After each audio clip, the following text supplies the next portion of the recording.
Deuce deuce under the gun for Bob West, a real estate broker from California. He's going to put in a raise. Hard to compare to the action we just came through. Whew, take a breath, guys. Take an easy hand.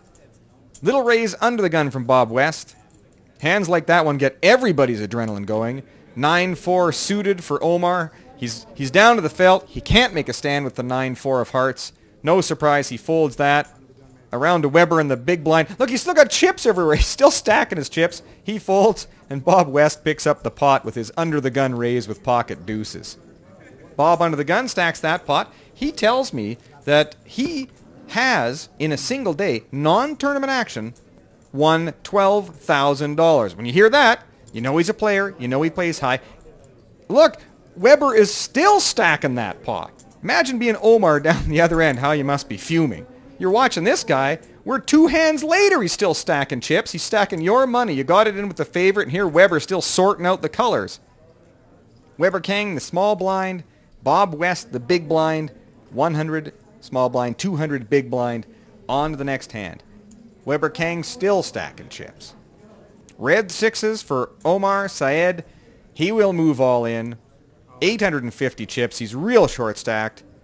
Ace 6 offsuit for Dan Alsbach on the button with his fish shirt. I'd be surprised if he called.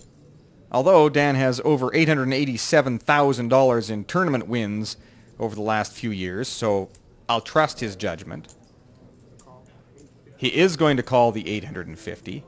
And Weber Kang in the small blind holding the Jack-9 of clubs will also call. This is one of those interesting things that occurs in poker where the worst hand right now, Weber Kang with Jack-9 of clubs, is actually the favorite. He'll win this 44% of the time. Of course, three-way action, he's got the favorite. Flop of ace, king, jack. Not anymore, Weber doesn't have the favorite.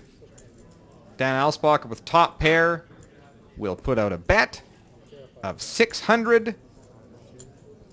Omar will take another look at his sixes.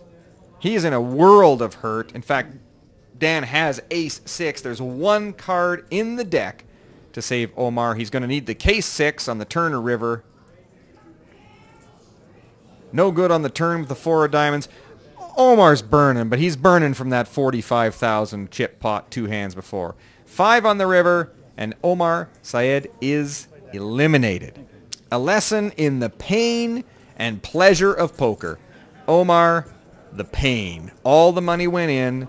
He had a very slight favorite. He's hitting the rail. Weber Kang still in the game. The pleasure.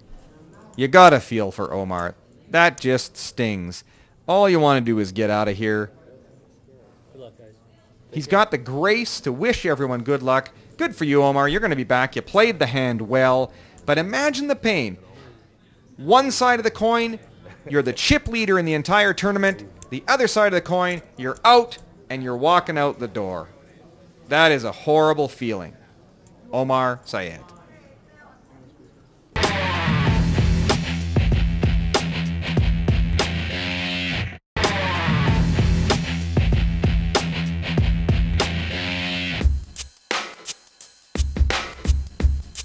Sean O'Dell from Toronto, and I dubbed you Captain Canada moments ago because you're proud to wear the Team Canada jersey. I didn't see the start of the hand. You wound up all in with a pretty big dog. Was short stacked? Or? Yeah, I was short stacked. Just decided to take a stand. I was small blind, pocket 7s, just me and the big blind left. Just turned out he had pocket queens, and that's the end of it. Any hands you regret? Yeah, the last one. Okay, yeah, fair enough. Hey, thanks for, congratulations for making it here. Hey, thank Hope you. you got a great holiday. It's been a blast. See you back in Canada. Thanks. Well, and apparently it's not, but I thought it might be. So I thought I'd wear it, try it out. It didn't work out.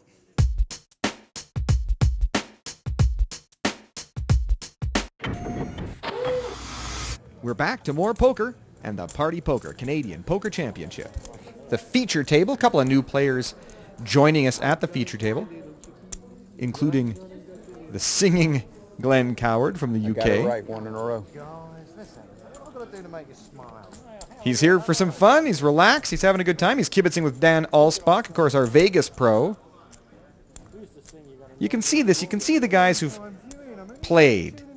Glenn, who's played on the European Tour. Dan Alspach, of course, World Series of Poker, World Poker Tour. They're relaxed. They're enjoying the game. Some of the young pros still very uptight at the table. Bob West in the small blind with a 10-7 offsuit. I didn't see it. I looked. Rick Long in the two-seat folds, also new to the feature table. To Glenn. He's going to put on a show for us. Like to see a guy enjoying the game. 7-9 on the button for the tournament leader, Weber Kang. He'll call with his 9-7. Bob West with 10-7 will put in the remaining 100, and in the big blind, Ramsey Jalassi, the young Swedish pro, will check. Flop of 10 and 2 5s. Bob West, who's flopped top pair but weak kicker, he'll fire out a 1,200 chip bet into the pot of only 600. He's overbet it. He wants to end it now, and he does. He picks up that small pot, uncontested. Bob West, who wins that pot, has been playing poker for 45 years, which is about 25 years longer than Weber Kang beside him has been alive. You have to make Weber now the favorite in the tournament. He is the chip leader with over 45,000. There's Weber. He has had a huge year. He has won over $400,000 in 2005. Money finishes the World Series of Poker, Legends of Poker, and at the Bellagio as recently as October 11th. Weber Kang, our chip leader. Rick Long, new to the table as well. He got moved here when a outer table busted. Rick will fold to Glenn Coward.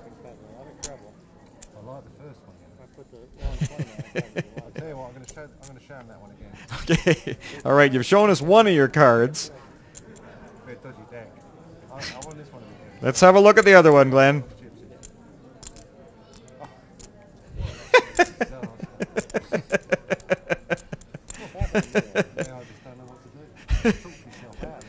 I don't think the other players know what to do with Glenn Coward. We've had a quiet table, and now they've got Glenn, who's going to give them something to think about. 6-5 offsuit for Dan Alspach. And he's going to limp in. 10 of spades, 9 of spades. Suited connectors for Weber Kang, and he'll make it 600 to go. Glenn expresses relief. Back around to Dan Alspach, who owes 400 chips if he wants to call Weber. Dan, like Glenn Coward, will tend to talk, smile, have a good time, relax, enjoy the game. Heads up, Weber Kang with position and the better hand, although they both have pretty modest hands. The flop, 3 of hearts, 8 of diamonds, king of spades. Completely missing both. And they both check.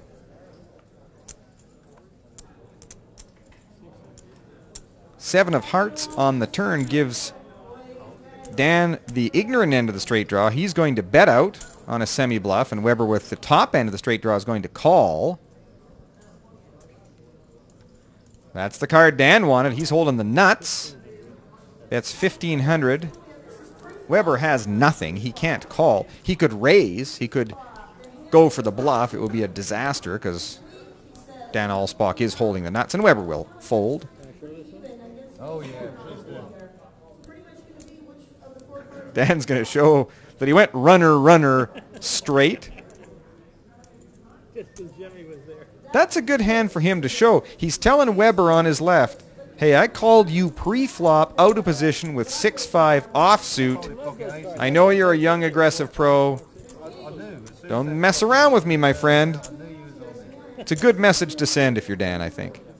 Weber is no slouch. He was the 4th place finisher in the opening event of the World Series of Poker in 2005. 4th place netted him $175,000. Rick Long suits up for action. Dan adjusts his visor. It was for TV, sort of, star power. You won't believe the hand I folded. Glenn Coward still telling stories. King 8 of diamonds under the gun for Rick Long. He is going to call. King 8 is a really weak hand Small chip. under the gun. It's just a call. Barely a call. As long as I know it's just a call. Just a call. So that would be first position limp, and then we just